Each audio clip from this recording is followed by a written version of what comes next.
Hello. Good morning.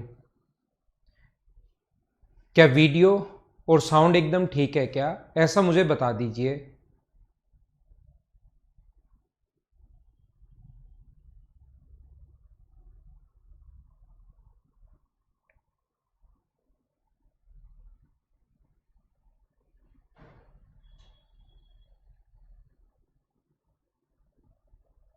तो क्या शुरुआत करें? पहले वाली क्लास ठीक थी? ठीक है रवि।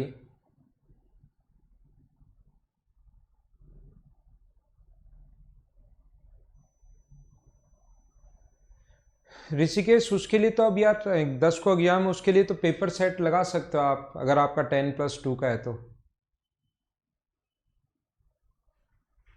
कौन से डायग्राम का स्क्रीनशॉट लेना है भाई?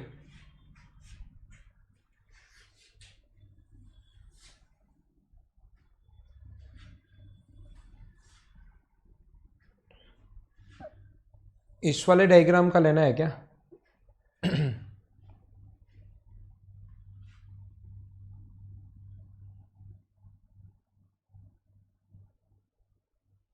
सब कुछ परफेक्ट है तो चलिए हम लोग शुरुआत करते हैं फिर।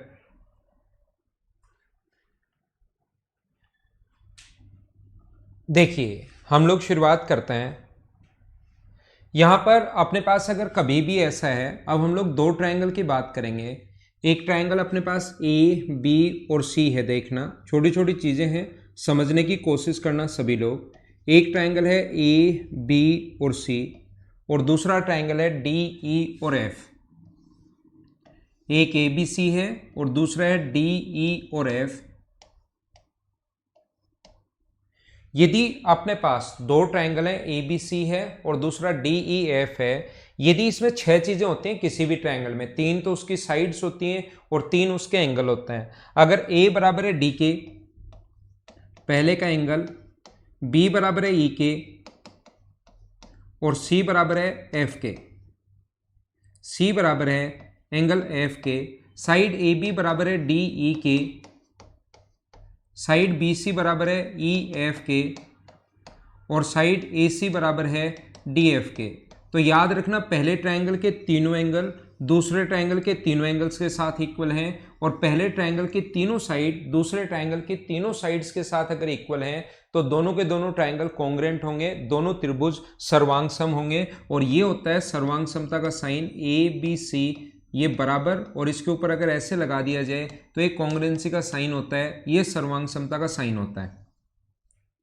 ट्राइंगल ए बी सी जो है वो कॉन्ग्रेंट होगा किसके साथ? डी ई एफ के साथ कॉन्ग्रेंट होगा, ये सर्वांग समता का साइन है। अब अगर 6 पॉइंट हुए तब तो कोई छोटा बच्चा भी बता देगा, और 6 पॉइंट बराबर है तो उसके बाद तो जरूरत भी क्या है हम लोगों को कि कॉन्ग्रेंट प्रूव करें इनको। और छह चीजें अगर पता हो तो किसी छोटे बच्चे को रटवा दो कि छह चीजें बराबर होते ही तुरंत कॉन्ग्रेंट बोल देना।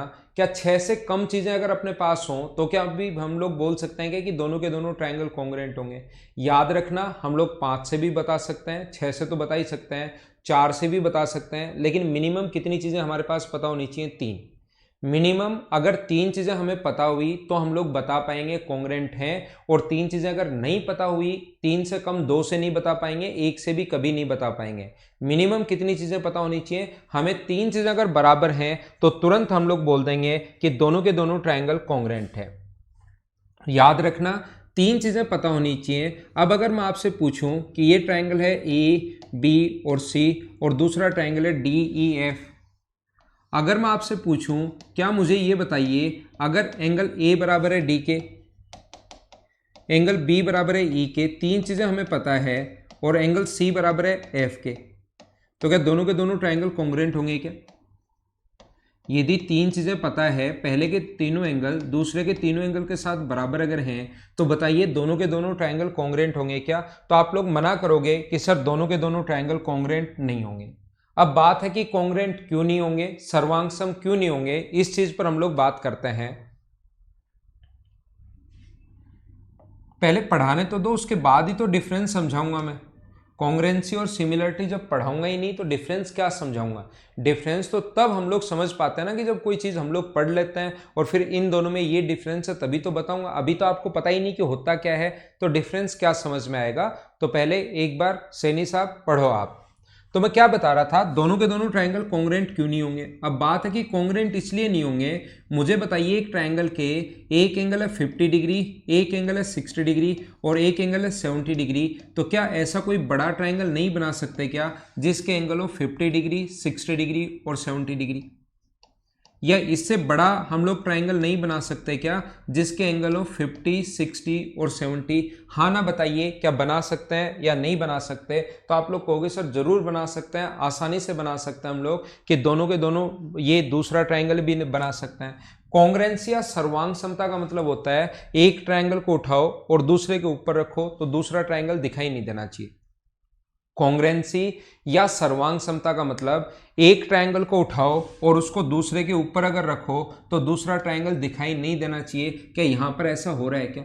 मतलब पूरा उसके ऊपर फिट हो जाना चाहिए तो छोटा ही रह जाएगा, ये बड़ा है, ऐसा अपने पास नहीं हो सकता कि दोनों के दोनों ट्रायंगल ध्यान रखना कॉन्ग्रुएंट नहीं है, नहीं है, काट दिया मतलब नहीं है। अब यहां पर ऐसा होता है, इसका मतलब मिनिमम 3 चीजें तो पता होनी चाहिए, लेकिन वो तीनों चीजें फिक्स हैं। ऐसा नहीं कि कोई भी 3 चीजें पता हुई बराबर हो और आप तुरंत बोल दोगे कि दोनों के दोनों ट्रायंगल कॉन्ग्रुएंट है। मिनिमम 3 चीजें हमें पता होनी चाहिए, लेकिन वो तीनों चीजें फिक्स हैं। कौन कौन सी हैं वो देखिए, ये यहां तक लिखने का नहीं था। कोई बच्चा अगर लिख रहा हो तो इसके बाद की चीजें आप लोग लिखना, यहां तक कुछ भी लिखना नहीं था आपको। तो मैं क्या बता रहा था, इसका पहला पॉइंट है SAS। समझाता हूं इसको अच्छे से और आप लोग कोशिश करना इस चीज को समझने की। एक एक पॉइंट में समझाते चलता हूं और आगे बढ़ता चलूंगा। पहला पॉइंट है SAS। यदि कभी भी अपने पास ऐसा है, एक ट्रायंगल है AB और C और दूसरा ट्रायंगल है DEF। एक ट्रायंगल अपने पास ABC, SAS का मतलब तो समझ गए हो क्या? दो तो साइड होंगी और एक अपने पास एंगल बराबर होगा। SAS का मतलब, S का मतलब साइड, A का मतलब एंगल और S का मतलब साइड, दो साइड बराबर होंगी। ठीक है, प्रॉफिट एंड लॉस में करवा दूंगा, जिस दिन करवाऊंगा उससे पहले आपको मैं बता दूंगा 1-2 दिन पहले कि प्रॉफिट एंड लॉस उस डे को हो जाएगा। अभी मैं मंडे ट्यूसडे को छुट्टी पर रहूंगा 2 दिन, हो सकता है वेडनेसडे को अगर आ जाऊंगा तो क्लास लूंगा, इसलिए मेरी कल भी संडे को क्लास में लेकर जाऊंगा ताकि बीच में ज़्यादा अपने पास वो नहीं पड़े, और अगले संडे को फिर वापस भी मैं पढ़ा दूंगा। तो प्रॉफिट एंड लॉस के कुछ क्वेश्चन आपके बचे हुए कुछ लोगों के जिनको मैं पढ़ा रहा था, तो उनको मैं बता दूंगा भाई। DEF, ध्यान देना, ध्यान से सुनने की कोशिश करना सारे लोग। यहां पर अपने पास दो साइड बराबर हैं, AB बराबर है DE के, साथ ही BC बराबर है EF के, BC बराबर है EF के, और एंगल B बराबर है एंगल E के। ध्यान रखना दोनों के दोनों जो ट्रायंगल होंगे वो कॉन्ग्रुएंट होंगे, सर्वांगसम होंगे। अब कॉन्ग्रुएंसी क्यों पढ़ते हैं वो थोड़ी देर बाद में बताता हूं, पहले आप लोग मेरे साथ साथ एक बार पढ़ लो। कॉन्ग्रुएंट होंगे, सर्वांगसम होंगे, क्यों होंगे और इसको पढ़ते क्यों हैं, वो सारी चीज आप लोगों को मैं थोड़ी देर में समझाता हूं। पहले तो ये ध्यान रखना, ये साइड इसके बराबर है और ये साइड इसके बराबर है, और ये कोण अगर इसके बराबर है B बराबर E के, तो दोनों के दोनों ट्रायंगल कॉन्ग्रुएंट होंगे, दोनों त्रिभुज सर्वांगसम होंगे। याद रखना, ध्यान रखना, ये चीजें मैं पहले भी बता चुका हूं लेकिन अब अच्छे से समझाता हूं। ये वाला जो क्वेश्चन है SSC में भी आ चुका है और 2 बार CDS में भी आ चुका है, तो फिर कभी आपके सामने रिपीट हो सकता है ये वाला क्वेश्चन। और ये वही बच्चे कर पाते हैं जिनकी थ्योरी ठीक से जिनको आती है, जिनका बेसिक क्लियर है। छोटे छोटे क्वेश्चन जो होते हैं जो मतलब 10-12 सेकंड में हो भी जाते हैं, और वो वही लोग करते हैं जिनकी थ्योरी क्लियर होती है। याद रखना, ध्यान रखना, अपने पास कभी भी अगर ऐसा है, मैं आपको ये बताना चाह रहा हूं, एक ट्रायंगल अपने पास AB और C और दूसरा ट्रायंगल है DEF। एक ABC है और दूसरा जो ट्रायंगल अपने पास वो है DEF। ये D है, ये E है और ये अपने पास F है। यदि कभी भी अपने पास साइड AB बराबर है DE के, AB बराबर है DE के और BC बराबर है EF के, ये वाली जो साइड अपने पास है, ये वाली साइड इसके बराबर है और ये वाली साइड इसके बराबर है, और एंगल A बराबर है D के, और मैं आपसे पूछना चाहूँ कि दोनों के दोनों ट्रायंगल कॉन्ग्रुएंट होंगे क्या? याद रखना, ऐसी कंडीशन में दोनों ट्रायंगल कॉन्ग्रुएंट नहीं होंगे, दोनों त्रिभुज सर्वांगसम नहीं होंगे। यहां पर ये एंगल ए जो है वो बीच में इसीलिए लिखा गया है ताकि आपको याद भी रहे, दो जो साइड बराबर होती हैं उसके बीच का कोण बराबर है तो कॉन्ग्रुएंट होंगे, उसके बीच का कोण बराबर नहीं होकर बाहर वाला एंगल अगर कभी भी दे तो दोनों के दोनों ट्रायंगल कॉन्ग्रुएंट नहीं होंगे, दोनों त्रिभुज सर्वांग नहीं होंगे। याद रखना, याद रखना और याद रखना इस चीज को आप लोग। हाँ ना बोलिए, क्या एकदम समझ पाए हो क्या? और बीच का जो कोण होता है, दो साइड जो इक्वल दी हुई है उसके बीच का जो कोण होता है उसको मैथ्स में ये नहीं लिखते बीच का कोण, ध्यान रखना गणित में जो इसका नाम आएगा उसको हम लोग बोलते हैं, इंग्लिश में बोलेंगे इंक्लूडेड एंगल और हम लोग हिंदी में बोलेंगे अंतरित कोण। दो जो साइड बराबर होती हैं वो उसके बीच के कोण का जो नाम होता है, दो साइड के बीच के एंगल, उसको बोलते हैं हम लोग इंक्लूडेड एंगल इक्वल है, अंतरित कोण बराबर है। दो कोरस्पॉन्डिंग साइड इक्वल हैं और एक इंक्लूडेड एंगल अगर बराबर है तो दोनों के दोनों ट्रायंगल कॉन्ग्रुएंट होंगे। इंक्लूडेड एंगल नहीं होकर कोई और एंगल अगर होगा तो दोनों के दोनों ट्रायंगल कॉन्ग्रुएंट नहीं होंगे, नहीं होंगे, नहीं होंगे और नहीं होंगे। याद रखना। क्या हम लोग थोड़ा सा और आगे बढ़े? एक एक पॉइंट में आपको समझाते जाऊंगा अच्छे से कि कब होंगे और कब नहीं होंगे, ये बात आप लोग ध्यान रखना, ये आप लोग याद रखना। अगला नेक्स्ट पॉइंट मैं बताता हूं आप लोगों को, पॉइंट नंबर 2। इसमें 4 पॉइंट हैं। सेकंड पॉइंट मैं आप लोगों को बताता हूं और सेकंड पॉइंट अपने पास है ए और एस। एंगल, एंगल साइड, दो तो एंगल बराबर होंगे, कॉरस्पॉन्डिंग एंगल बराबर होंगे और कॉरस्पॉन्डिंग साइड भी अगर इक्वल है तो दोनों के दोनों ट्रायंगल कॉन्ग्रुएंट होंगे, दोनों त्रिभुज सर्वांग होंगे। देखिए मैं आपको क्या बताने की कोशिश कर रहा हूं, एक ट्रायंगल अपने पास ए, बी और सी और दूसरा जो ट्रायंगल अपने पास डी ई एफ, एक ए बी सी है और दूसरा अपने पास डी ई एफ। याद रखना अगर कभी भी एंगल ए बराबर है डी के, एंगल ए डी के बराबर है, बी ई के बराबर है और अपने पास यहाँ पर साइड ए बी बराबर है डी ई के, तो दोनों के दोनों ट्रायंगल कॉन्ग्रुएंट होंगे, दोनों त्रिभुज सर्वांग होंगे। ये चीज आप लोग ध्यान रखना, इस बात को आप लोग याद रखना। दोनों ट्रायंगल कॉन्ग्रुएंट होते हैं, दोनों त्रिभुज सर्वांग होते हैं यदि ए बराबर डी के, बी बराबर ई के, ए बराबर है डी के, बी बराबर है ई के और बीच वाली साइड ये कॉमन होने के कारण अगर बराबर है तो दोनों के दोनों ट्रायंगल कॉन्ग्रुएंट होंगे, दोनों त्रिभुज सर्वांग होंगे। यहां पर आगे मैं क्या बता रहा हूं वापिस समझाने की कोशिश करता हूं, देखना सीखना आप लोग। वापिस से समझाता हूं। सौरभ मेरे भाई सिर्फ आपके पास बफरिंग है, बाकी कोई स्टूडेंट नहीं लिख रहा है और मेरी तरफ से आज नेटवर्क एकदम ठीक है। मेरी जो स्पीड जब भी 2000 kb पर सेकंड से ऊपर अगर रहती है तो आपकी स्मूथ क्लास चलती है और आज 2000 से ऊपर है तो मेरी तरफ से एकदम ठीक है मेरे भाई, ठीक है ना सौरभ?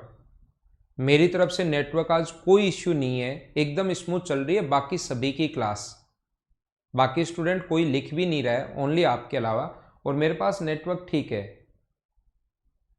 2167 की स्पीड है मेरी, 2170, 2165, ऐसे मेरी स्पीड 2100 से भी ऊपर है यहाँ पर, ठीक है ना? तो मैं आपको क्या बता रहा था, मैं आपको ये बता रहा था, इधर मैं समझा रहा था आपको कि कभी भी अगर अपने पास ऐसा हो ए, बी और सी, तो बफरिंग अगर हो रही है तो आप थोड़ा सा, आपकी तरफ भी कभी कभार एक पर्टिकुलर बच्चे को इश्यू हो सकता है। अगर 4, 5, 8, 10 लोगों को इश्यू होता है तो फिर हम लोग चेक कर लेते हैं, लेकिन स्पीड ठीक आज है ना?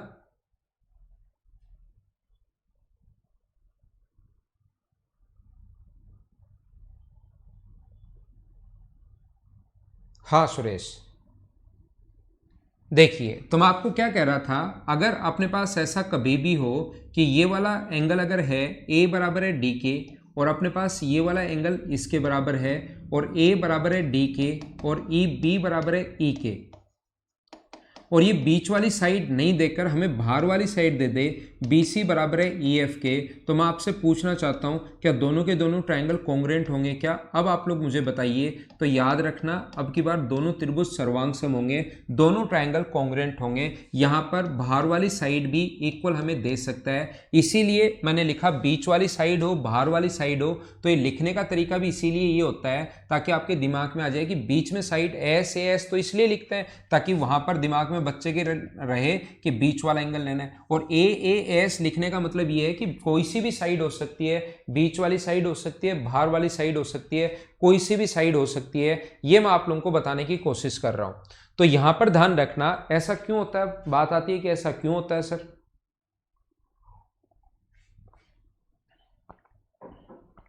मुझे आप लोग ये बताइए, एक ट्रायंगल के अगर दो एंगल अपने पास बराबर हैं, ये एक्स है ये वाई है, ये एक्स है ये वाई है, दो ट्रायंगल के दो एंगल तो अपने पास बराबर हैं, ये एक्स है ये वाई है, ट्रायंगल के तीनों एंगल्स का सम होता है 180 डिग्री, ये एक्स ये वाई है, तो इसका जो तीसरा एंगल बचा ये वाला, क्या 180 माइनस एक्स माइनस वाई होगा क्या। ऐसे यहां पर तीसरा जो एंगल बचा इसका वो क्या 180 माइनस एक्स माइनस वाई होगा क्या। और यहां पर मैं आपको बताना या सिखाना ये चाह रहा हूं, अगर अपने पास दो ट्रायंगल के दो एंगल बराबर हो गया तो तीसरा अपने आप ही बराबर होगा, और तीसरा एंगल अगर बराबर हो गया, जब तीनों ही बराबर हैं तो कोई सी भी साइड दे। साइड में ऐसा नहीं होता कि त्रिभुज का परिमाप 21 ही होता है, दो साइड अगर बराबर दे दी, मैं आपको यह बताना चाहता हूं एस एस में ऐसा नहीं होता कि दो साइड बराबर हैं तो तीसरी 100% बराबर ही होगी। दो साइड बराबर देने के बाद तीसरी बराबर तब होगी जब इसके बीच का कोण बराबर है, इसलिए हम लोगों ने एक कंडीशन यहां पर लगा दी कि यहां पर एक एंगल बराबर होना चाहिए। जबकि याद रखना आप लोग यहां पर, क्योंकि ऐसा नहीं होता कि परिमाप त्रिभुज का परिमाप 21 ही होगा, तो दो साइड 5 और 7 अगर है तो अपने पास ये वाली जो साइड आनी है 9 ही आनी है, ऐसा कोई अपने पास होता नहीं है, ऐसा कोई रूल नहीं होता। परिमाप कुछ भी हो सकता है, अलग अलग कितने भी परिमाप उसके हो सकते हैं, लेकिन अपने पास एंगल का एक रूल है कि ट्रायंगल के तीनों एंगल्स का सम जो होता है वो 180 डिग्री होता है, त्रिभुज के तीनों कोणों का जो योग होता है वो 180 डिग्री होता है। तो दो एंगल अगर बराबर हैं तो फिर क्या तीसरा एंगल अपने आप ही बराबर होगा क्या, मुझे बताओ। और तीसरा एंगल बराबर होते ही चाहे ये वाली साइड दे, चाहे ये वाली साइड दे, चाहे ये वाली साइड दे, कोई सी भी कॉरस्पॉन्डिंग साइड दे दे, कोई सी भी संगत भुजा दे दे, दोनों के दोनों ट्रायंगल कॉन्ग्रुएंट होंगे। हाँ ना बोलिए, क्या आप लोग सारे लोग इस चीज को समझ पाए हो क्या।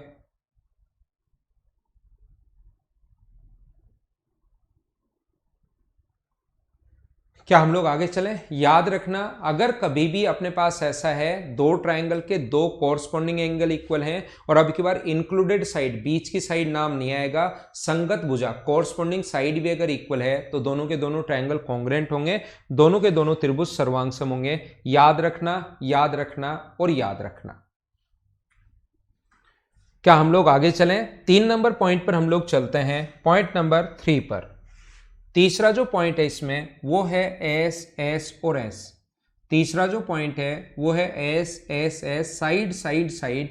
यदि कभी भी अपने पास ऐसा हो, एस एस एस का मतलब तो समझ गए ना, साइड साइड और साइड। एक ट्रायंगल अपने पास ए बी और सी, और दूसरा ट्रायंगल अपने पास डी ई और एफ। एक ए बी सी है और दूसरा जो ट्रायंगल अपने पास वो है डी ई और एफ। यदि कभी भी अपने पास ऐसा हो, ए बी बराबर है डी ई के, ए बी बराबर डी ई है, और बी सी बराबर है ई एफ के, और साइड ए सी बराबर है डी एफ के, ए सी बराबर है डी एफ के, तो दोनों के दोनों जो ट्रायंगल होंगे वो कॉन्ग्रुएंट होंगे, दोनों त्रिभुज सर्वांगसम होंगे। ये आप लोग याद रखना, ए बी सी जो है वो कॉन्ग्रुएंट होगा किसके साथ, डी ई एफ के साथ। याद रखना, याद रखना और याद रखना इस चीज को। अब की बार कब होंगे कब नहीं होंगे ऐसा कुछ होता है नहीं, इसमें कुछ ज्यादा समझाना पड़ता है नहीं, बस एक ट्रायंगल की तीनों साइड दूसरे ट्रायंगल की तीनों साइड्स के साथ अगर इक्वल हैं तो दोनों के दोनों ट्रायंगल कॉन्ग्रुएंट होंगे, दोनों के दोनों त्रिभुज सर्वांगसम होंगे, और हमेशा होंगे। कब होंगे कब नहीं होंगे ऐसा कभी भी अपने पास नहीं होता, ठीक है। लास्ट पॉइंट की पिक की जगह आपने LIC लिख दिया भाई, डोनाल्ड ट्रंप। लास्ट पॉइंट की पिक लेने दो, इसकी जगह आपने LIC लिख दिया, तो मुझे लगा लास्ट पॉइंट के LIC क्या लोगे आप।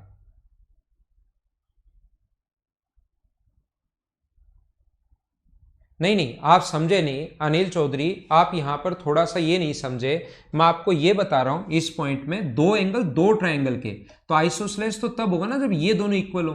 दो एंगल एक ही ट्रायंगल के नहीं, दो एंगल दो अलग अलग ट्रायंगल के अगर इक्वल हो, तो वो चीज मैं आपको बताने की कोशिश कर रहा हूं यहां पर। आप कह रहे हो सर दो एंगल बराबर होते ही तो आइसोसेलेस हो जाएगा। मैं एक ही ट्रायंगल के दो एंगल इक्वल नहीं कह रहा हूं, मैं आपको दो अलग अलग ट्रायंगल के दो एंगल इक्वल कह रहा हूं, ये आप लोग ध्यान रखना। अब आपको एक और चीज मैं बताता हूं, एक बच्चा और कंफ्यूज है। कौन सा? मनीष भाई थोड़ा सा कंफ्यूज है। मैं आपको यह बता रहा था मनीष, इस पॉइंट में याद रखना, इसमें जब भी नाम आएगा ना तो कॉरस्पॉन्डिंग एंगल नाम आएगा और साथ कॉरस्पॉन्डिंग साइड नाम आएगा। दो ट्रायंगल के दो कॉरस्पॉन्डिंग एंगल इक्वल हैं और एक कॉरस्पॉन्डिंग साइड भी इक्वल है, तो दोनों के दोनों ट्रायंगल कॉन्ग्रुएंट होंगे, दोनों त्रिभुज सर्वांगसम होंगे। याद रखना, क्या याद रखना, यानी कि इसकी आप लोग कोई सी भी साइड ले सकते हो, लेकिन इसकी जो साइड ले ली, अगर इसके अक्ष और वाई के बीच वाली साइड आपने ली है तो फिर अक्ष इसके भी अक्ष और वाई के बीच वाली साइड आप लोगों को लेनी पड़ेगी। आप तीनों में से कोई सी भी साइड ले लो, लेकिन इसके अगर y और 180 माइनस अक्स माइनस वाई के बीच वाली साइड ली है तो इधर वाले की भी फिर 180 y और 180 माइनस अक्स माइनस वाई के बीच वाली साइड आपको लेनी पड़ेगी। कॉरस्पॉन्डिंग का मतलब ये नहीं होता कि डायग्राम दिखाई दे रहा है तो ऐसे होना चाहिए। कॉरस्पॉन्डिंग का मतलब होता है जो दो एंगल आपने इधर वाले, जैसे इसके बीच की साइड ये वाली AC साइड अक्स और 180 माइनस अक्स माइनस वाई, तो इसके भी अक्स 180 माइनस अक्स माइनस वाई के बीच वाली साइड बराबर होनी चाहिए, तो ही दोनों ट्रायंगल कॉन्ग्रुएंट होंगे। अगर कभी भी ऐसा हो गया कि A इसके बराबर, ये इसके बराबर, और फिर अगर ऐसे दे दे AB बराबर है EF के, इसके तो अक्स और y के बीच वाली साइड दे दी और इसके फिर y और 180 माइनस अक्स माइनस वाई के बीच वाली साइड दे दी, उस कंडीशन में दोनों के दोनों ट्रायंगल कॉन्ग्रुएंट नहीं होंगे, नहीं होंगे और नहीं होंगे। ये चीज मैं आप लोगों को अच्छे से समझाना चाहता हूं। मनीष भाई आपकी जो डाउट थी वो क्या आप समझ पाए हो क्या? हाँ रिंकू गुजर, वो अपने पास अगर एक बार, मैं आपको बता देता हूं कि एक बार किसी भी तरीके से अगर दो ट्रायंगल कॉन्ग्रुएंट प्रूव हो गए, चाहे ए से एस से हो, चाहे ए एस से हो या एस एस एस से हो, अगर एक बार दो ट्रायंगल कॉन्ग्रुएंट प्रूव हो गए तो फिर बची हुई साइड भी बराबर, बचे हुए एंगल भी बराबर, उनका परिमाप भी बराबर, उनका एरिया भी बराबर, उनकी इन रेडियस भी बराबर, उनकी सर्कम रेडियस भी बराबर, उनका एल्टीट्यूड भी बराबर, उनकी मीडियन भी बराबर, उनका एंगल बाइसेक्टर भी बराबर, उनका सब कुछ बराबर। यदि दो त्रिभुज किसी भी तरीके से एक बार बता दिया कि दोनों कॉन्ग्रुएंट हैं, मान लो इस तरीके से, तो बचा हुआ एंगल भी बराबर होगा, बची हुई साइड भी बराबर होंगी, इसका एरिया भी बराबर होगा, इनका परिमाप भी बराबर होगा, ए से डाला गया एल्टीट्यूड भी बराबर होगा, बी से डाला गया एल्टीट्यूड इसके बराबर होगा, इनके सब कुछ बराबर होते हैं अगर एक बार दो ट्रायंगल कॉन्ग्रुएंट हो गए तो। क्या आगे चलें? ठीक है पंकज भाई, यहां पर हम लोग, ये आसान पॉइंट था, उम्मीद है अच्छे से समझ में आ गया होगा। और लास्ट पॉइंट और 4 नंबर पॉइंट मैं आपका इसको बताता हूं। 4 नंबर जो पॉइंट है मैं आपको ये समझाने की कोशिश कर रहा हूं, समझना।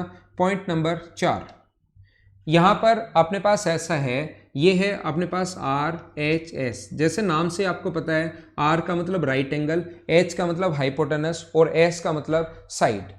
R का मतलब राइट एंगल, H का मतलब हाइपोटेनस और S का मतलब साइड।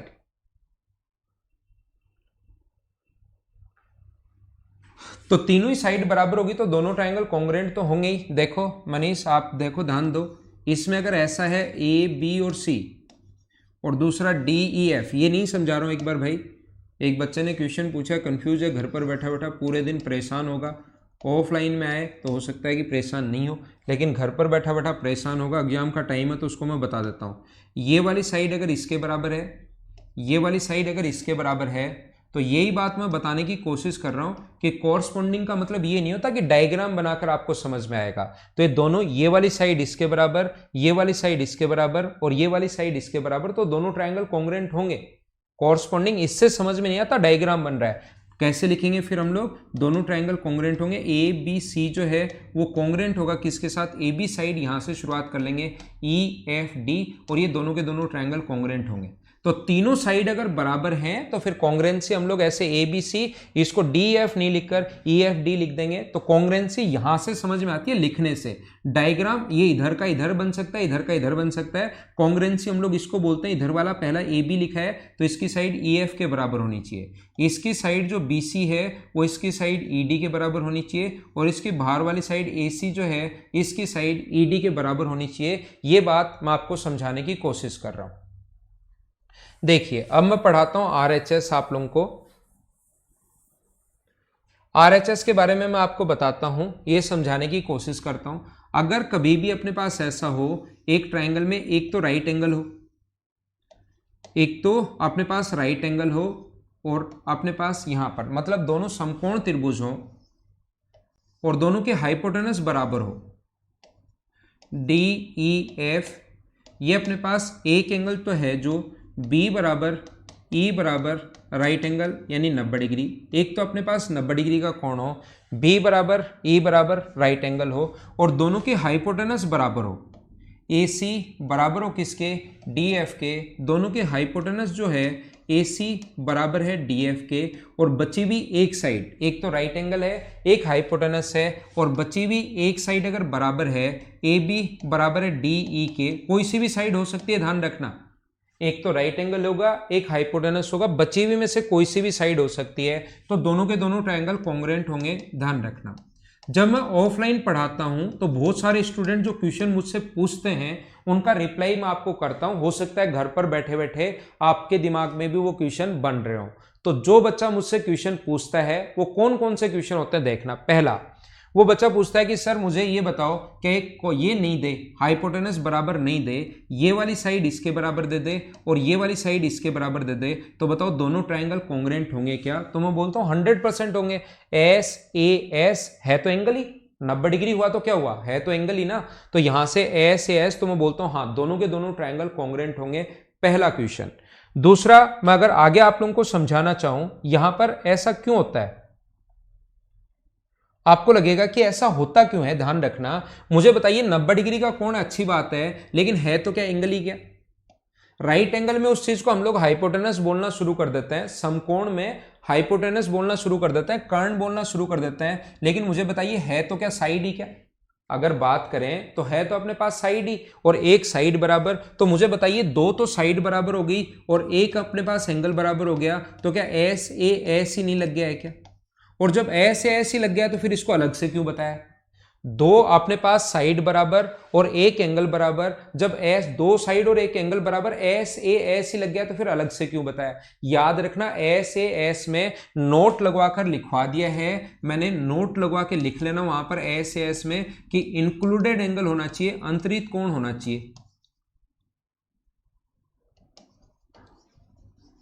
इंक्लूडेड एंगल होना चाहिए, याद रखना, अंतरित कोण होना चाहिए, यानी बीच का कोण होना चाहिए। लेकिन कभी भी अगर अपने पास ऐसा हो, अगर राइट एंगल हुआ हो तो फिर बीच का कोण नहीं हुआ तो भी काम चल जाएगा। ये उस चीज का अपने पास अपवाद है, यानी कि अपने पास एस एस जो पढ़ाया है उसके बारे में मैं बता रहा हूं। बीच का कोण नहीं होके राइट एंगल अगर हुआ तो बाहर वाला एंगल अगर हुआ तो भी दोनों के दोनों ट्रायंगल कॉन्ग्रुएंट होंगे। अब आपको लगेगा कि सर क्यों होंगे, दोनों ट्रायंगल कॉन्ग्रुएंट होंगे, आपने समझा दिया, लेकिन क्यों होंगे?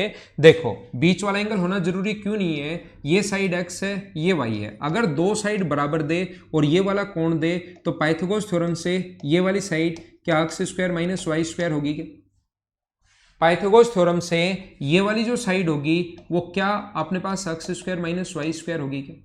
तो पाइथागोरस थ्योरम से तीसरी साइड अपने पास, तो दो साइड बराबर होगी, 90 डिग्री का कोण हुआ तो तीसरी साइड अपने आप बराबर होगी, और तीसरी साइड बराबर होते ही फिर एस एस एस वाला रूल लग जाएगा और कॉन्ग्रुएंट होंगे। ये चार रूल होते हैं, ध्यान रखना। पहला,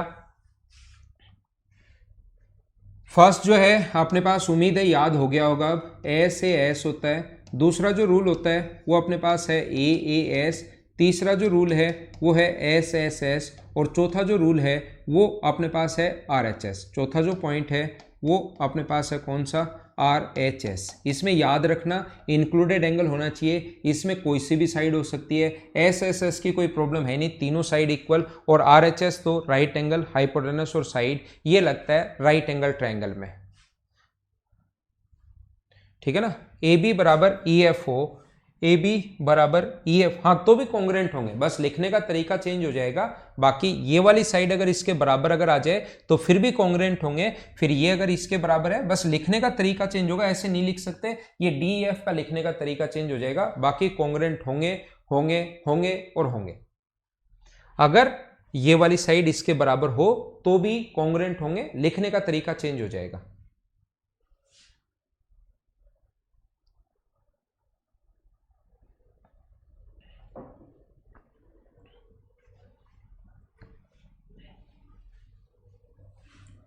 तो ये अपने पास रूल थे। एक बार अगर दो ट्रायंगल कॉन्ग्रुएंट प्रूव हो गए तो फिर सब कुछ बराबर होता है, याद रखना। अब देखना आप लोग, ध्यान देना, कोशिश करना सीखने की। कभी भी अगर अपने पास ऐसा है, ध्यान देना, यदि अपने पास आइसोसेलेस ट्रायंगल है, समद्विबाहु त्रिभुज अगर है, तो ये अपने पास समद्विबाहु त्रिभुज है। देखना, ध्यान से समझना, ए बी बराबर ए सी, ये गिवन है हम लोगों को। ए बी बराबर होगा ए सी के, ये चीज हमें गिवन है, ये हमें कहा गया है कि ए बी बराबर ए सी। पंकज इतना ज्यादा पढ़ने को हो गया, रिवीजन कार्ड। अब 2-3 दिन छुट्टी करूंगा मैं, मंडे, ट्यूसडे और वेनसडे को। उस दिन पढ़ लेना भाई, उस टाइम रिवाइज कर लेना। मंडे, ट्यूसडे और वेनसडे को 3 दिन की छुट्टी कर दूंगा, तो उस दिन रिवाइज आप लोग कर लेना आप लोग, ठीक है। आनंद, आते ही जैसे मैं थर्सडे, अगर वेनसडे को मैंने क्लास ली तो फिर वेनसडे, थर्सडे, फ्राइडे से क्वेश्चन करना शुरू कर देंगे। और अगर हम लोगों ने क्लास ली मैंने थर्सडे को, मतलब 2 दिन और क्लास लूंगा, फिर आपको क्वेश्चंस करवाना शुरू कर दूंगा मैं, ट्रायंगल के क्वेश्चंस, फिर मैं आपको सर्किल पढ़ाऊंगा उसके क्वेश्चन, फिर क्वाड्रिलेटरल पढ़ेंगे, पॉलीगन पढ़ेंगे, लाइन और एंगल पढ़ लेंगे, उसके क्वेश्चंस कर लेंगे, ऐसे पढ़ा दूंगा। वो लिखा हुआ मिलेगा राहुल, लिखा हुआ मिलेगा, ठीक है।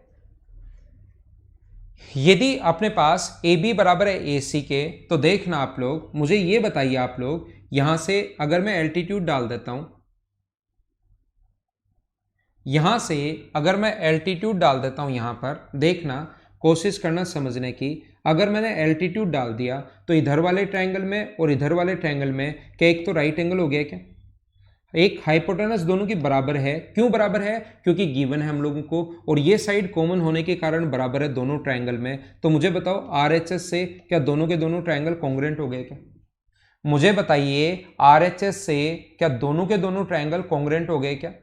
तो दोनों के दोनों, कल मैं आपको पढ़ा दूंगा सिमिलरिटी, फिर मैं आपको पढ़ाऊंगा सीवियंस, और फिर मैं आपको पढ़ाऊंगा एमपीजी। देखिए, तो मैं आपको क्या कह रहा हूं, जैसे दोनों ट्रायंगल अगर कॉन्ग्रुएंट हो गए तो मुझे आप लोग बताइए कि ये वाली साइड इसके बराबर होगी क्या? बची हुई साइड भी बराबर, ये इसके बराबर अगर हो गई तो क्या इस चीज को हम लोग मीडियन भी बोलना शुरू कर सकते हैं क्या? इसको, यही माध्यिका होगी, ध्यान रखना, जो एल्टीट्यूड है यही माध्यिका होगी। अब मुझे बताइए क्या ये वाला बचा हुआ एंगल बराबर ये वाला एंगल, और क्या ये वाला एंगल बराबर होगा क्या? तो जो शुरुआत में मैं बताकर आया हूं कि एक आइसोसेलेस ट्रायंगल की दो साइड बराबर होती हैं तो उसके सामने के कोण भी बराबर होते हैं। वो बराबर क्यों होते हैं, क्या ये बात भी आप लोग समझ पाए हो क्या?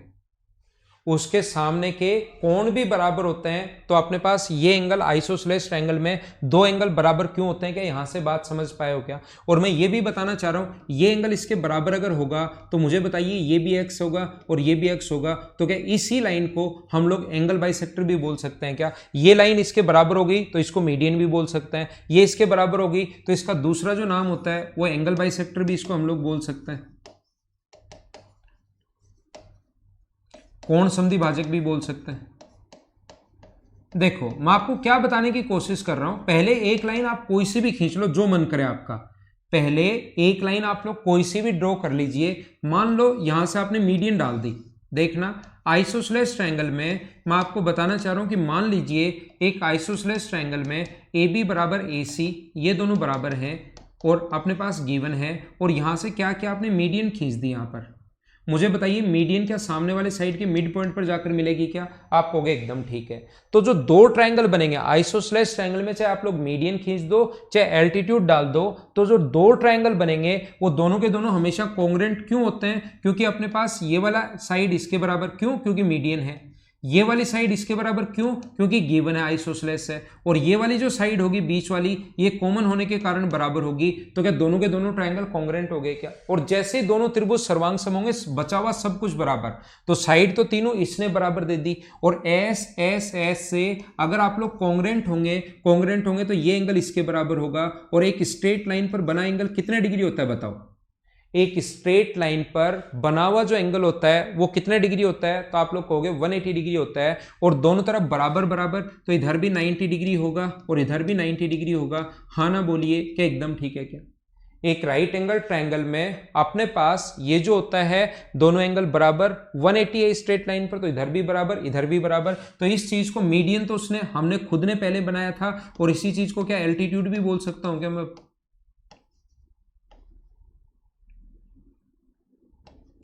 हाँ ना बोलो, एकदम ठीक है क्या? तो यहां पर मुझे बताओ बचे हुए एंगल, ये एंगल इसके बराबर होगा, ये एंगल अगर इसके बराबर होगा तो क्या इसको मैं एंगल बाइसेक्टर भी बोल सकता हूं क्या? या पहले से आप एक काम करो, एंगल बाइसेक्टर पहले से खींच दो। आप लोग एक काम कीजिए, एंगल बाइसेक्टर पहले से खींच दोगे, आइसोसेलेस दिया हुआ ये इसके बराबर, और एंगल बाइसेक्टर अगर पहले से खींच दोगे, ये एंगल और ये एंगल बराबर है, और ये बीच वाली साइड कॉमन होने के कारण बराबर, तो एस ए एस से दोनों के दोनों ट्रायंगल अब side angle side, side angle side से कॉन्ग्रुएंट हो जाएंगे, तो फिर ये बराबर भी होगी, तो यही तो मीडियन होगी, और यही फिर एंगल बराबर होंगे, तो यही एल्टीट्यूड होगा। मतलब राइट एंगल ट्रायंगल में वही तो एल्टीट्यूड होता है, वही अपने पास एंगल बाइसेक्टर होता है, और वही लाइन मीडियन होती है। तीनों लाइन एक ही लाइन का काम करती हैं। नहीं समझ में आया मैं फिर समझाऊंगा, और इस पर इंपॉर्टेंट बहुत सारे क्वेश्चन बनेंगे भाई। ये जो पॉइंट है इस पर इंपॉर्टेंट बहुत सारे क्वेश्चन बनेंगे। एक चीज जो मैं आपको बताना या समझाना चाह रहा हूं, मैं आपको क्या कहना चाह रहा हूं, देखिए आप लोग, मैं आपको ये सिखाना चाह रहा हूं ए बी और सी, ये अगर कभी भी अपने पास है ए बी बराबर है ए सी के, ये दोनों अगर बराबर है, ए बी बराबर है ए सी के, तो याद रखना मैं ये बताना चाह रहा हूँ या सिखाना चाह रहा हूँ, यहाँ से अगर आप लोग मीडियन खींचते हो तो ये साइड और ये साइड बराबर, लेकिन मुझे बताओ ये दोनों तो बराबर हैं, और आइसोसेलेस ट्रायंगल में ए बी बराबर ए सी गिवन था हम लोगों को, तो मुझे बताइए क्या ये दोनों बराबर हैं क्या, ये वाली साइड और ये वाली साइड? मुझे बताइए कि ये वाली दोनों साइड बराबर हैं क्या? तो आप कहोगे नहीं, ये दोनों साइड बराबर नहीं है। तो याद रखना यहां से खींचा गया एल्टीट्यूड मीडियन कोई लाइन अलग होती है, यहां से खींचा गया एल्टीट्यूड कोई लाइन अलग होती है, और यहां से खींचा गया एंगल बाइसेक्टर कोई लाइन जो होगी वो अपने पास अलग लाइन होगी। मैं ये बताने की कोशिश कर रहा हूं, ये मैं सिखाने की कोशिश कर रहा हूं। मैं क्या बता रहा हूं फिर से समझ लो, जो दो लाइन इक्वल होती हैं, दो जो दो जो दो लाइन इक्वल होती हैं अपने पास, उसके बीच से खींची गई मीडियन, उसके बीच से खींचा गया अपने पास एल्टीट्यूड, और उसके बीच से खींचा गया अपने पास एंगल बाइसेक्टर, ये लाइन सेम होती है। जो दो लाइन इक्वल होती है उससे बना हुआ, ऐसा नहीं है कि किधर से भी खींच दो तो वही एल्टीट्यूड होगा, वही एंगल बाइसेक्टर होगा, वही सारी चीजें होंगी, वो अलग अलग होता है। हाँ ना बोलिए, क्या अब समझ पाए हो क्या आप लोग? बोलो सारे लोग, मैं क्या बताने की कोशिश कर रहा हूं, क्या समझ पाए हो क्या? जो दो साइड बराबर होती हैं उसके बीच से खींचा गया एंगल बाइसेक्टर, एल्टीट्यूड और मीडियन एक लाइन होती हैं। जो दो लाइन बराबर नहीं होती उसके बीच से खींचे तो तीनों लाइन अलग अलग होंगी, अलग अलग होंगी और अलग अलग होंगी। उम्मीद है समझ गए होंगे आप लोग।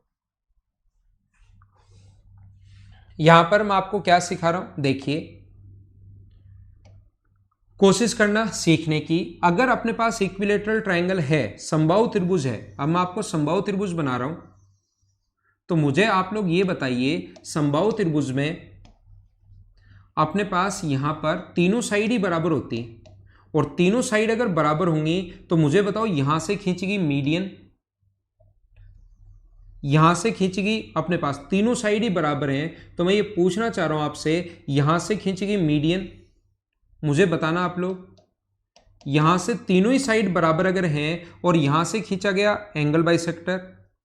अब की बार अगर इक्विलेटरल ट्रायंगल है तो इस साइड से खींचा गया एल्टीट्यूड, क्या तीनों लाइन सेम होंगी या तीनों लाइन अलग अलग होंगी? अब मुझे बताइए क्या तीनों एक ही लाइन का काम करेंगी या अलग अलग होंगी?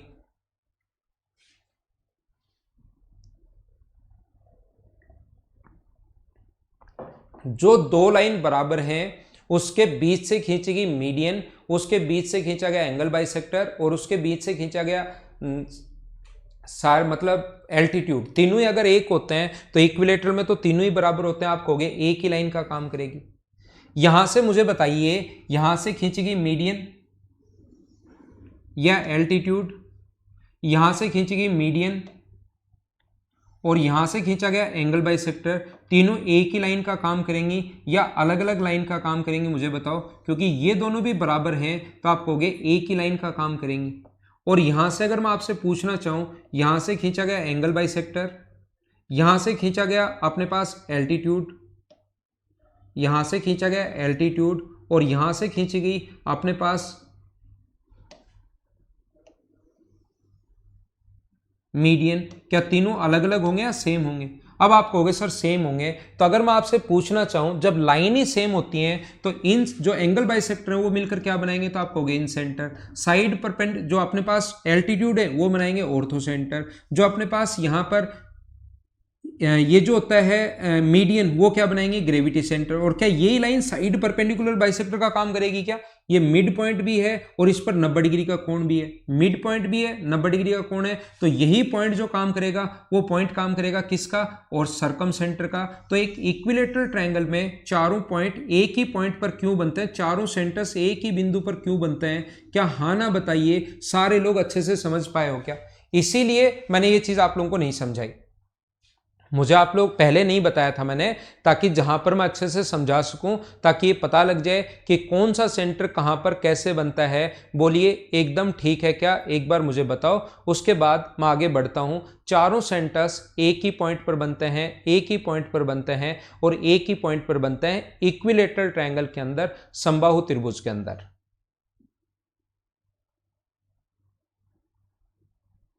ठीक है, अब यहां पर ये जो होता है ये बच्चों वाले क्वेश्चंस है, वैसे ये बच्चों वाले क्वेश्चंस हैं। अगर आप लोग 2011 या 12 की एसएससी देते तो उसमें कहीं पर पूछ भी सकता था। अब जो क्वेश्चन कैसे आएगा, अब अगर आपके सामने एक क्वेश्चन आया कभी तो कैसे आएगा वो मैं अभी बताता हूं। उससे पहले मैं बता देता हूं, इक्विलेटरल ट्रायंगल में ध्यान रखना, ये लाइन तो आइसोसेलेस में तीनों लाइन इस लाइन का काम करेगी, लेकिन ये लाइन इधर से अपने पास मीडियन, ये मीडियन अगर है यहां पर मिलेगा, इसी लाइन पर कहीं पर बनेगा ग्रेविटी सेंटर। यहां से अपने पास एंगल बाइसेक्टर कोई लाइन अलग होगी, ये इधर से जो होगी एंगल बाइसेक्टर कोई लाइन अलग होगी, तो इन सेंटर इसी पर, क्योंकि ये तो एक ही लाइन का काम कर रहा है। अब हमें पता है कि आइसोसेलेस ट्रायंगल में, समद्विबाहु त्रिभुज में, मैं क्या कहने की कोशिश कर रहा हूं, जो आइसोसेलेस ट्रायंगल होता है, समद्विबाहु त्रिभुज जो होता है आइसोसेलेस ट्रायंगल, उसमें अपने पास बाकी लाइन अलग अलग होती हैं, लेकिन इसके बीच से खींची गई एंगल बाइसेक्टर, इसके बीच से खींचा गया साइड परपेंडिकुलर बाइसेक्टर, और इसके बीच से खींची गई मीडियन, जो ये लाइन होती है मीडियन, वो तीनों सेम होती हैं। इसका मतलब मुझे बताइए, एंगल बाइसेक्टर अगर कहीं पर बनेगा या एल्टीट्यूड कहीं पर बनेगा, वो बाकी लाइन इधर से अलग अलग आएंगी, लेकिन क्या इसी लाइन पर कहीं पर ग्रेविटी सेंटर बनेगा क्या? क्या इसी लाइन पर ऑर्थो सेंटर बनेगा क्या? क्या इसी लाइन पर अपने पास सरकम सेंटर, और क्या इसी लाइन पर कहीं पर इन सेंटर बनेगा क्या? इनका ऑर्डर नहीं पता हमें, कौन सा ऊपर कौन सा नीचे बनेगा, लेकिन मुझे बताइए क्या मीडियन पर ही कहीं पर ग्रेविटी सेंटर होता है या मीडियन से बाहर भी हो सकता है? इधर वाली मीडियन अगर आपको इसको मिले, मीडियन तीनों एक ही जगह इंटरसेक्ट करती हैं, और मुझे पता लग गया कि ये लाइन मीडियन है, तो मुझे बताओ ग्रेविटी सेंटर इस मीडियन से कहीं बाहर भी हो सकता है क्या? आप मुझे ये बताइए, ग्रेविटी सेंटर क्या ये वाली जो मीडियन है इससे बाहर भी ग्रेविटी सेंटर हो सकता है क्या? मीडियन तो एक ही जगह मिलती है, तो कहीं ना कहीं तो ग्रेविटी सेंटर चाहे कहीं पर हो, होगा इस लाइन पर, ये हमें पता है, कहीं पर भी हो लेकिन होगा इसी लाइन पर, कौन? Gravity centre. ये बात हमें पता है, तो ये बात मैं आपको बताने की कोशिश कर रहा हूं कि सारे के सारे सेंटर कोलिनियर होते हैं, सरेखीय होते हैं, एक सीधी लाइन पर होता है। अगर ये एल्टीट्यूड है तो ऑर्थो सेंटर एल्टीट्यूड पर ही बनेगा, ये पक्का है, एल्टीट्यूड से बाहर तो बन नहीं सकता, तो कहीं पर इसी पर बनेगा, और इसको हम लोग बोलते हैं कि आइसोसेलेस में सरेखीय होंगे, सीधी रेखा में होंगे। अगर आप लोग अच्छा क्वेश्चन करना चाहते हो, बढ़िया क्वेश्चन करना चाहते हो, तो उसका सिर्फ और सिर्फ एक ही तरीका है, वो क्वेश्चन कैसे बनता है वो मैं सिखाता हूं, वो मैं आपको पढ़ाता हूं। ये मैं आप लोगों को बताने की कोशिश कर रहा हूं कि हमारा जो क्वेश्चन आएगा वो इस टाइप से आएगा कि किसी भी, ये चीज याद रखना भाई, किसी भी ट्रायंगल में अपने पास, आइसोसेलेस ट्रायंगल में वही तो मीडियन होती है, वही एल्टीट्यूड होता है, और वही एंगल बाइसेक्टर होता है। तीन चीजें होती हैं, याद रखना, यही तो एल्टीट्यूड है,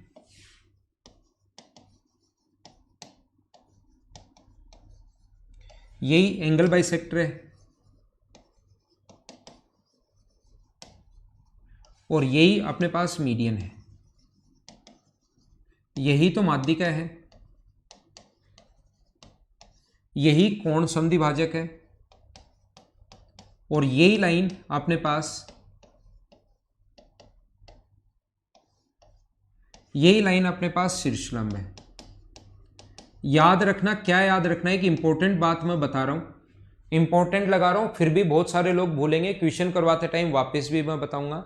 मैं आपको यह बताने की कोशिश कर रहा हूं कि एक ट्रायंगल में अगर कोई भी दो लाइन एक ही लाइन का काम करने लग जाए, इसमें से कोई भी दो दे दे, वो कहेगा वही लाइन तो एल्टीट्यूड है और वही लाइन एंगल बाइसेक्टर है। तो यहां से दो चीजें समझ में आएंगी आपको, ये आइसोसेलेस ट्रायंगल है, एक तो ये समझ में आएगा आइसोसेलेस है, और एक ये समझ में आएगा कि एडी मीडियन भी है। ये दो चीजें आपको साथ समझ में आएंगी। यहां पर कोई भी दो दे दे, जरूर नहीं ये दोनों ही दे दे, अगर वो ये भी दे सकता है वही लाइन तो एल्टीट्यूड है और वही लाइन मीडियन है, तो तुरंत कोई भी दो, तीन में से कोई भी दो देते ही दो बात समझ में आती है कि आइसोसेलेस है। अगर ये दोनों दे दिए, आइसोसेलेस तो है ही है, साथ एंगल बाइसेक्टर भी है, ये आप लोगों को समझ में आएगा।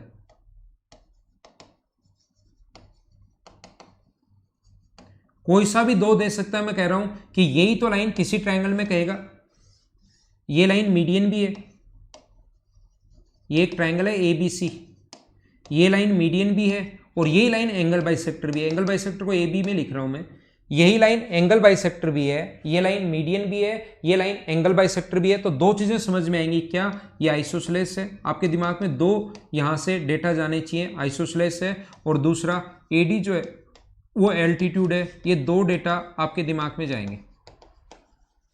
हाँ ना बोलिए, क्या समझ पा रहे हो क्या? तो इस टाइप से हमारे पास जो भी क्वेश्चन हो उसको हम लोग ऐसे कर सकते हैं, आप लोग याद रखना। क्या आगे चलें? इसका स्क्रीनशॉट आप लोग ले लो, ये बहुत इंपॉर्टेंट है, बहुत इंपॉर्टेंट है, बहुत इंपॉर्टेंट है।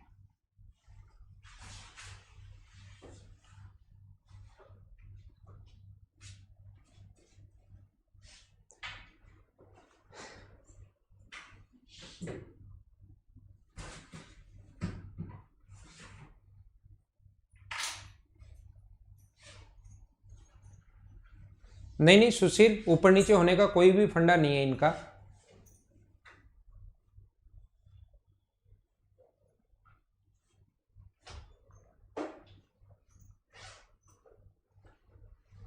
क्या हम लोग पढ़ें आगे? देखो स्क्रीनशॉट आपने ले लिया होगा,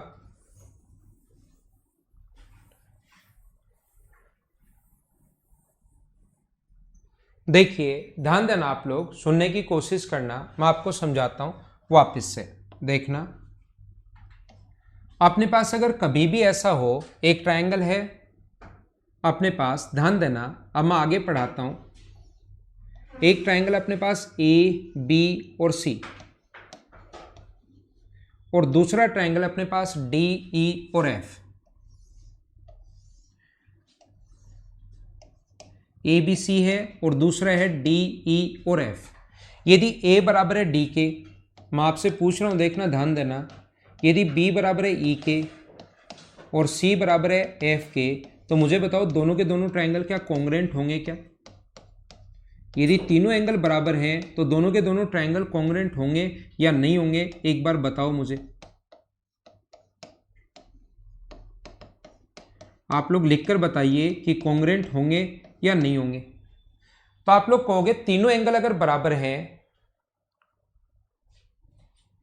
तीनों एंगल अगर बराबर हैं तो ध्यान रखना, अपने पास यहां पर तीनों एंगल अगर बराबर हैं तो मुझे ये बताइए क्या अपने पास दोनों के दोनों ट्रायंगल कॉन्ग्रुएंट नहीं होंगे? और कॉन्ग्रुएंट बराबर नहीं होंगे तो साइड भी बराबर नहीं होंगी। कॉन्ग्रुएंट अगर नहीं होंगे तो साइड इक्वल नहीं होंगी।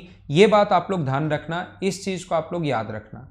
यदि दो ट्रायंगल कॉन्ग्रुएंट नहीं है तो साइड इक्वल नहीं होती। अगर एंगल इक्वल है तो ट्रायंगल कॉन्ग्रुएंट नहीं होंगे, और कॉन्ग्रुएंट नहीं होंगे तो साइड इक्वल तो नहीं होती। ध्यान रखना, साइड प्रोपोर्शन में होती हैं, सेम रेशियो में होती हैं। अपने पास ऐसे ट्रायंगल की साइड जो होंगी AB अपॉन D बराबर होगा BC अपॉन EF बराबर होगा AC अपॉन DF के।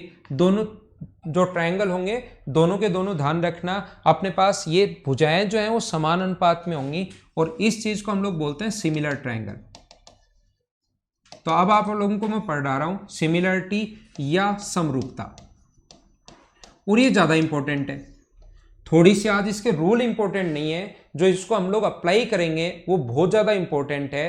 तो वो मैं कल की क्लास, कल भी आपकी क्लास है, ध्यान रखना, कल मैं आपको पढ़ाऊंगा इसकी सिमिलरिटी के बारे में, लेकिन आज मैं इसके कुछ रूल बता देता हूं कौन कौन से हैं, क्योंकि वो ज़्यादा इंपॉर्टेंट नहीं है। तो अभी इसके रूल के बारे में थोड़ा सा बेसिक के बारे में मैं समझा देता हूं। इसका आप लोगों को डायग्राम बनाना था नहीं, तो हम लोग पढ़ रहे हैं सिमिलरिटी। जैसे कॉन्ग्रुएंसी के 4 रूल थे, वैसे ही सिमिलरिटी के कितने रूल हैं? 3। पहला, सिमिलर होंगे, और इसका जो पहला जो रूल है वो अपने पास है एस ए, जैसा अभी भी मैंने आपको बताया है। एंगल एंगल एंगल, यदि 2 ट्रायंगल के तीनों कॉरस्पॉन्डिंग एंगल इक्वल हैं, याद रखना है, बहुत ज्यादा इंपॉर्टेंट है। यदि 2 ट्रायंगल के तीनों कॉरस्पॉन्डिंग एंगल इक्वल हैं, 2 त्रिभुज के तीनों संगत कोण बराबर हैं, तो दोनों के दोनों ट्रायंगल सिमिलर होंगे। अगर ऐसा है, ए बराबर है डी के, बी बराबर है ई के और सी बराबर है एफ के, तो ध्यान रखना दोनों ट्रायंगल सिमिलर होंगे। और दोनों ट्रायंगल, ये सिमिलरिटी का साइन है। अगर इसके नीचे ऐसे लगा दिया जाए तो वो कॉन्ग्रुएंसी का साइन है, और ये अपने पास सिमिलरिटी का साइन है। ए बी सी जो सिमिलर होगा वो अपने पास होगा डी ई एफ के साथ। ए बी सी जो सिमिलर होगा वो अपने पास होगा डी ई एफ के साथ, और सिमिलर होते ही ए बी अपॉन डी बराबर है B C upon E F, और बराबर है अपने पास A C upon D F के। तीनों भुजाएं समान अनुपात में होंगी, सेम रेशियो में होंगी, अनुपात बराबर होता है। एक चीज मुझे बताइए, एक बात मुझे बताइए, क्या इसको डबल ए का रूल भी बोल सकते हैं क्या? किसी भी बुक में पढ़ोगे, नोट्स में पढ़ोगे, कहीं भी अगर पढ़ोगे तो वैसे ट्रिपल ए का रूल ही लिखते हैं या बोलते हैं, लेकिन क्या इसको डबल ए का रूल भी बोल सकते हैं क्या? आप बताओ मुझे। आप कहोगे हाँ, आराम से हम लोग बोल सकते हैं।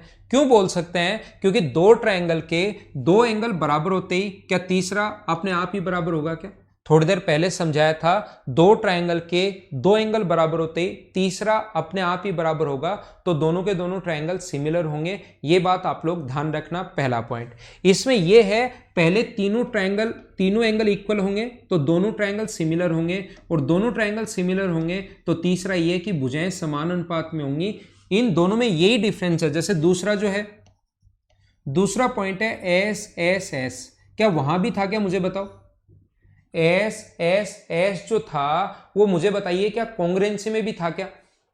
तो आपको हाँ जरूर था कॉन्ग्रुएंसी में भी। तो इन दोनों में डिफरेंस क्या है? यहां सिमिलरिटी में और कॉन्ग्रुएंसी में एंगल नाम आए तो दोनों जगह बराबर, एंगल अगर कभी भी नाम आए तो दोनों जगह बराबर, लेकिन कॉन्ग्रुएंसी में साइड आए तो उसके साथ लगा हुआ मिलेगा इक्वल, यहां साइड आए तो उसके साथ मिला हुआ मिलेगा प्रोपोर्शन, समान अनुपात। यदि तीनों भुजाएं समान अनुपात में हो तो दोनों ट्रायंगल सिमिलर होंगे, तीनों भुजाएं समान अनुपात में। अब मुझे बताइए, 2 चीजें बराबर हैं तो क्या उसका अनुपात 1:1 बराबर होता है क्या?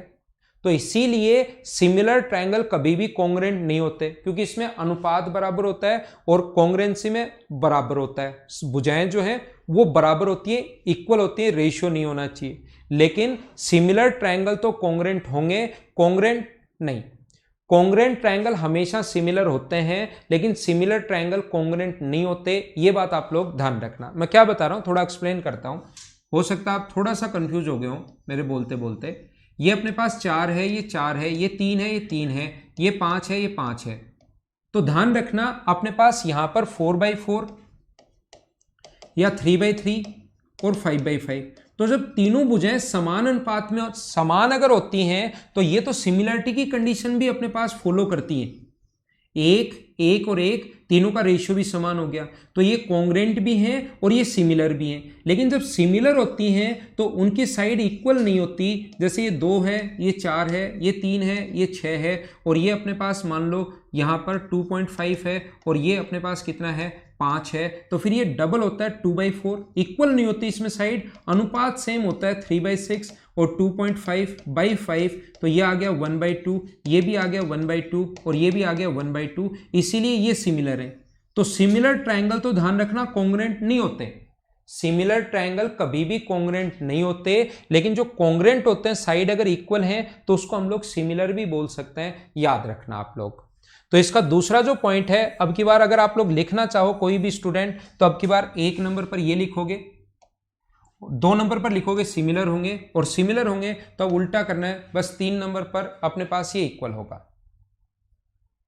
ठीक है, मैं फिर से बोल देता हूं, सभी सिमिलर ट्रायंगल कॉन्ग्रुएंट नहीं होते, याद रखना, सिमिलर कॉन्ग्रुएंट नहीं होते, उल्टा होता है। जो पहले पढ़कर आए हैं वो ये होते हैं, कॉन्ग्रुएंट जो है वो सिमिलर होंगे, सिमिलर उल्टा नहीं जाता। पहले कॉन्ग्रुएंसी पढ़ा तो कॉन्ग्रुएंट तो सिमिलर होंगे, उल्टा नहीं जाएंगे, सिमिलर कॉन्ग्रुएंट नहीं होंगे, ऐसा आपको याद रह जाएगा। और इसका तीसरा और लास्ट पॉइंट क्या है, और ये ध्यान रखना आसान पॉइंट है, लेकिन इसकी बहुत सारी इंपॉर्टेंट चीजें वो मैं कल की क्लास में आपको समझाऊंगा। एस ए एस में क्या वहां भी था क्या? आप कहोगे सर वहां भी था, फिर दोनों में डिफरेंस क्या है? एस एस वहां भी था और यहां भी है, फिर डिफरेंस क्या है? याद रखना, वहां साइड का नाम आते इक्वल और यहां साइड का नाम आता है समानुपात, प्रोपोर्शन, सेम रेशियो, बस इतना सा डिफरेंस है। ए डी ई एफ, अगर कभी भी ऐसा हो ए बी अपॉन डी बराबर है B C upon E F, तो B बराबर अगर कभी भी E के है, B बराबर E के है, तो दोनों ट्रायंगल सिमिलर होंगे। याद रखना, इसमें भी जो दो भुजाएं समान अनुपात में है उसके बीच का एंगल होना चाहिए, ये याद रखना। यहां पर भी लगेगा, इंक्लूडेड एंगल होना चाहिए, बीच का कोण होना चाहिए, ये आप लोग याद रखना। और इसका जो बेसिक और ज्यादा इंपॉर्टेंट जो चीजें हैं वो तो अब मैं आपको कल की क्लास में ही इसको पढ़ाऊंगा। तो कल मिलते हैं, कल 8 बजे वाली क्लास तो है नहीं, कल मैं आपको 9:30 बजे पढ़ाऊंगा, तो उसी टाइम हम लोग मिलते हैं।